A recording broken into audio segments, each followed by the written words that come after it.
Kejadian pasal 36 ayat 1-19 dengan judul perikop keturunan Esau.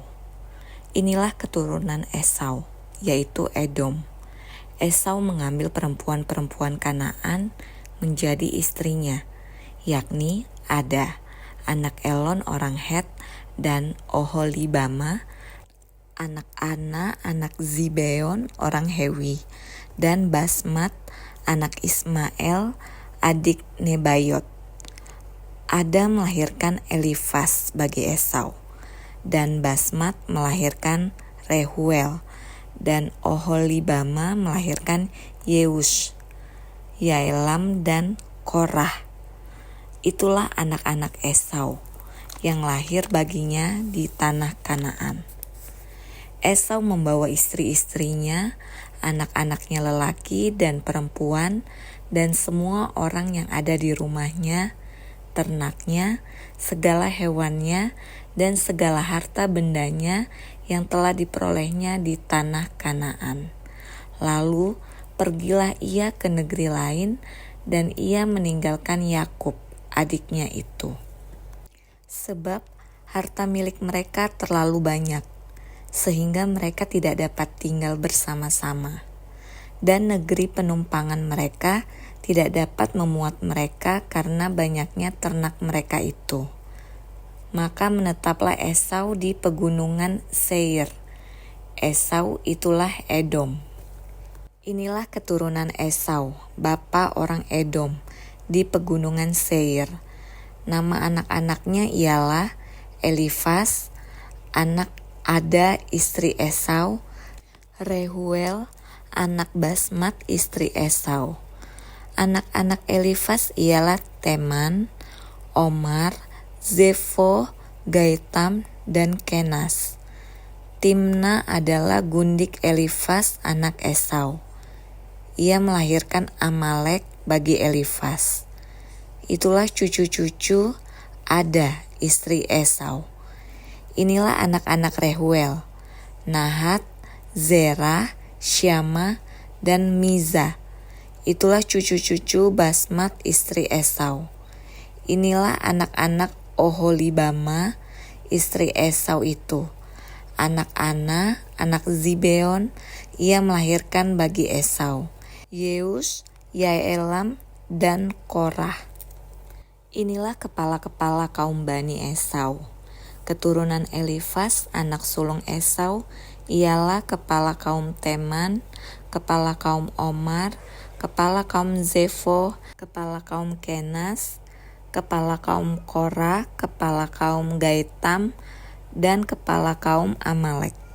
Itulah kepala-kepala kaum Elifas di tanah Edom. Itulah keturunan Ada. Inilah keturunan Rehuel, anak Esau. Kepala kaum Nahat, kepala kaum Zerah, kepala kaum Syama, dan kepala kaum Miza. Itulah kepala-kepala kaum Rehuel di tanah Edom. Itulah keturunan Basmat, istri Esau. Inilah keturunan Oholibama, istri Esau. Kepala kaum Yeus, kepala kaum Yaelam, kepala kaum Korah. Itulah kepala-kepala kaum Oholibama, istri Esau, anak Ana. Itulah Bani Esau, yakni Edom, dan itulah kepala-kepala kaum mereka. Kejadian pasal 36 ayat 20-30 dengan judul perikop keturunan Seir. Inilah anak-anak Seir, orang Hori, penduduk negeri itu. Lotan, Shobal, Zibeon, Ana, Dishon, Ezer, Disyan. Itulah kepala-kepala kaum orang Hori, anak-anak Seir di tanah Edom. Anak-anak Lotan ialah Hori dan Heman, dan saudara perempuan Lotan ialah Timna.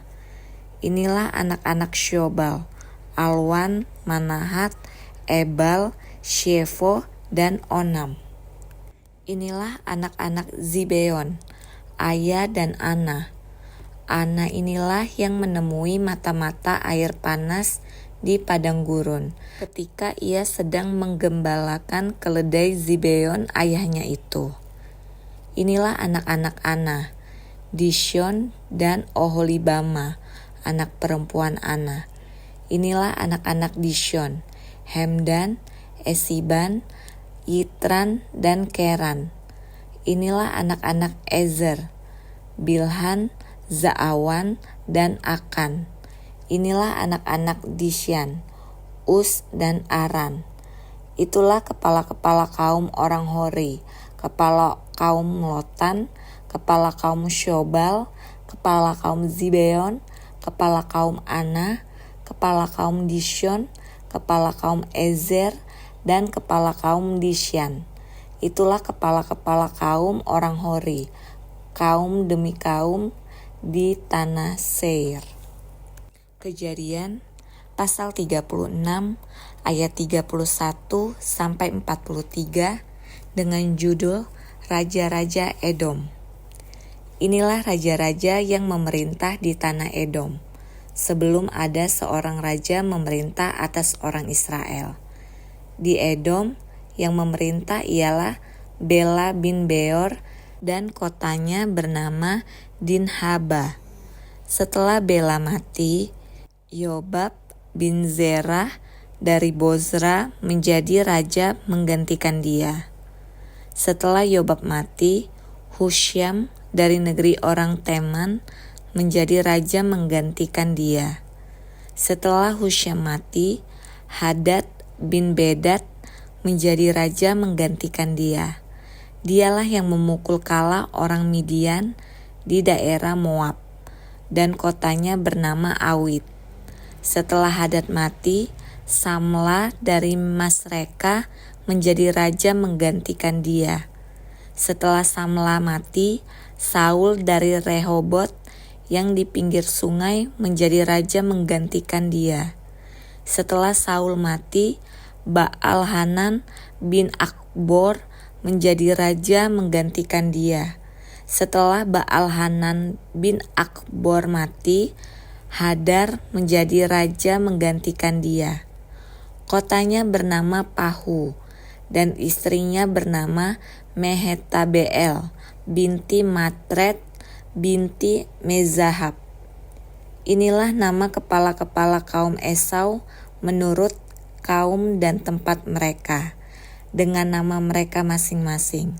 Kepala kaum Timna, kepala kaum Alwa, kepala kaum Yetet, kepala kaum Oholibama, kepala kaum Ela, kepala kaum Pinon, kepala kaum Kenas, kepala kaum Teman, kepala kaum Mibzar, kepala kaum Magdiel, dan kepala kaum Iram. Itulah kepala-kepala kaum Edom, menurut tempat kediaman mereka di tanah milik mereka. Edom ialah Esau, bapa orang Edom.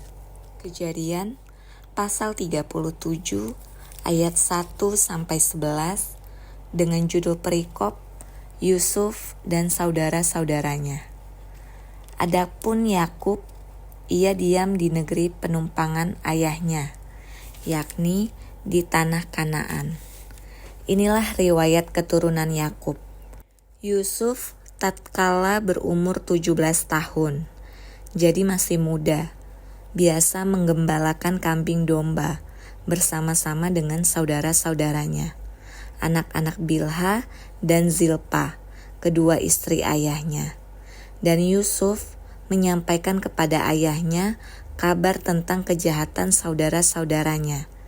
Israel lebih mengasihi Yusuf dari semua anaknya yang lain, sebab Yusuf itulah anaknya yang lahir pada masa tuanya, dan ia menyuruh membuat jubah yang maha indah bagi dia. Setelah dilihat oleh saudara-saudaranya bahwa ayahnya lebih mengasihi Yusuf dari semua saudaranya, maka bencilah mereka itu kepadanya dan tidak mau menyapanya dengan ramah. Pada suatu kali bermimpilah Yusuf, lalu mimpinya itu diceritakannya kepada saudara-saudaranya. Sebab itulah mereka lebih benci lagi kepadanya. Karena katanya kepada mereka, "Coba dengarkan mimpi yang kumimpikan ini. Tampak kita sedang di ladang mengikat berkas-berkas gandum. Lalu bangkitlah berkasku dan tegak berdiri. Kemudian datanglah berkas-berkas kamu sekalian mengelilingi dan sujud menyembah kepada berkasku itu." Lalu saudara-saudaranya berkata kepadanya, "Apakah engkau ingin menjadi raja atas kami? Apakah engkau ingin berkuasa atas kami?" Jadi makin bencilah mereka kepadanya karena mimpinya dan karena perkataannya itu. Lalu ia memimpikan pula mimpi yang lain yang diceritakannya kepada saudara-saudaranya. Katanya, "Aku bermimpi pula, tampak matahari, bulan, dan 11 bintang sujud menyembah kepadaku."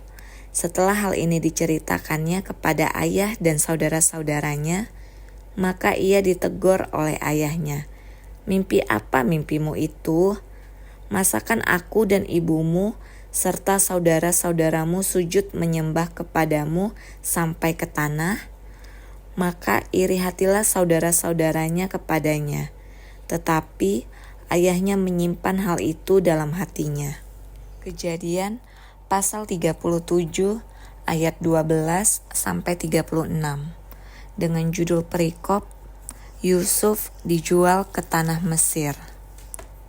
Pada suatu kali pergilah saudara-saudaranya mengembalakan kambing domba ayahnya dekat Sikem. Lalu Israel berkata kepada Yusuf, "Bukankah saudara-saudaramu menggembalakan kambing domba dekat Sikem? Marilah engkau kusuruh kepada mereka." Sahut Yusuf, "Ya Bapa," kata Israel kepadanya, "pergilah engkau melihat apakah baik keadaan saudara-saudaramu dan keadaan kambing domba, dan bawalah kabar tentang itu kepadaku." Lalu Yakub menyuruh dia dari lembah Hebron, dan Yusuf pun sampailah ke Sikem. Ketika Yusuf berjalan ke sana kemari di padang, bertemulah ia dengan seorang laki-laki yang bertanya kepadanya, "Apakah yang kau cari?" Sahutnya, "Aku mencari saudara-saudaraku. Tolonglah katakan kepadaku di mana mereka menggembalakan kambing domba." Lalu kata orang itu, "Mereka telah berangkat dari sini, sebab telah kudengar mereka berkata, 'Marilah kita pergi ke Dotan.'" Maka Yusuf menyusul saudara-saudaranya itu, dan didapatinyalah mereka di Dotan. Dari jauh ia telah kelihatan kepada mereka, tetapi sebelum ia dekat pada mereka, mereka telah bermufakat mencari daya upaya untuk membunuhnya. Kata mereka seorang kepada yang lain, "Lihat, tukang mimpi kita itu datang. Sekarang marilah kita bunuh dia dan kita lemparkan ke dalam salah satu sumur ini. Lalu kita katakan seekor binatang buas telah menerkamnya. Dan kita akan lihat nanti bagaimana jadinya mimpinya itu." Ketika Ruben mendengar hal ini, ia ingin melepaskan Yusuf dari tangan mereka. Sebab itu katanya, "Janganlah kita bunuh dia." Lagi kata Ruben kepada mereka, "Janganlah tumpahkan darah, lemparkanlah dia ke dalam sumur yang ada di padang gurun ini. Tetapi janganlah apa-apakan dia." Maksudnya hendak melepaskan Yusuf dari tangan mereka dan membawanya kembali kepada ayahnya. Baru saja Yusuf sampai kepada saudara-saudaranya, mereka pun menanggalkan jubah Yusuf, jubah maha indah yang dipakainya itu, dan mereka membawa dia dan melemparkan dia ke dalam sumur. Sumur itu kosong, tidak berair. Kemudian duduklah mereka untuk makan. Ketika mereka mengangkat muka, kelihatanlah kepada mereka suatu kafilah orang Ismail datang dari Gilead dengan untanya yang membawa damar, balsam, dan damar ladan dalam perjalanannya mengangkut barang-barang itu ke Mesir. Lalu kata Yehuda kepada saudara-saudaranya itu, "Apakah untungnya kalau kita membunuh adik kita itu dan menyembunyikan darahnya? Marilah kita jual dia kepada orang Ismail ini. Tetapi janganlah kita apa-apakan dia, karena ia saudara kita, darah daging kita." Dan saudara-saudaranya mendengarkan perkataannya itu. Ketika ada saudagar-saudagar Midian lewat, Yusuf diangkat ke atas dari dalam sumur itu, kemudian dijual kepada orang Ismail itu dengan harga 20 shikal perak. Lalu Yusuf dibawa mereka ke Mesir. Ketika Ruben kembali ke sumur itu, ternyata Yusuf tidak ada lagi di dalamnya. Lalu dikoyakkannya lah bajunya, dan kembalilah ia kepada saudara-saudaranya. Katanya, "Anak itu tidak ada lagi, kemanakah aku ini?" Kemudian mereka mengambil jubah Yusuf dan menyembelih seekor kambing, lalu mencelupkan jubah itu ke dalam darahnya. Jubah maha indah itu mereka suruh antarkan kepada ayah mereka dengan pesan, "Ini kami dapati. Silakanlah Bapa periksa apakah jubah ini milik anak Bapa atau tidak." Ketika Yakub memeriksa jubah itu, ia berkata, "Ini jubah anakku. Binatang buas telah memakannya. Tentulah Yusuf telah diterkam." Dan Yakub mengoyakkan jubahnya, lalu mengenakan kain kabung pada pinggangnya, dan berkabunglah ia berhari-hari lamanya karena anaknya itu. Sekalian anaknya laki-laki dan perempuan berusaha menghiburkan dia, tetapi ia menolak dihiburkan, serta katanya, "Tidak, aku akan berkabung sampai aku turun mendapatkan anakku ke dalam dunia orang mati." Demikianlah Yusuf ditangisi oleh ayahnya.